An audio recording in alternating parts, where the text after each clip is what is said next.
ઉના બંધ પડેલી સુગર ફેક્ટરીમાં લાગી અચાનક ભીષણ આગ. આગ લાગતા ધુમાડાના ગોટે ગોટા ઉડ્યા.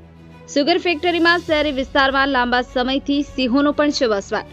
આગ લાગવાનું કારણ અકબંધ ઘટનાના પગલે ઉના ફાયર ફાઈટર આગ પર કાબુ મેળવવા ઘટના સ્થળે તેમજ ઉના પીજીવીસીએલનો સ્ટાફ ઘટના સ્થળે પહોંચ્યો. સુગર ફેક્ટરીના ગોડાઉન સરકારી મગફળીની 1,12,000 ગુણીનો સંગ્રહ છે. હાલ મગફળીને કોઈ જ નુકસાન નહીં. આગ ગોડાઉનથી 500 મીટર દૂર છે. બ્યુરો રિપોર્ટ, ગિરનાર અવાજ ન્યૂઝ, ઉના.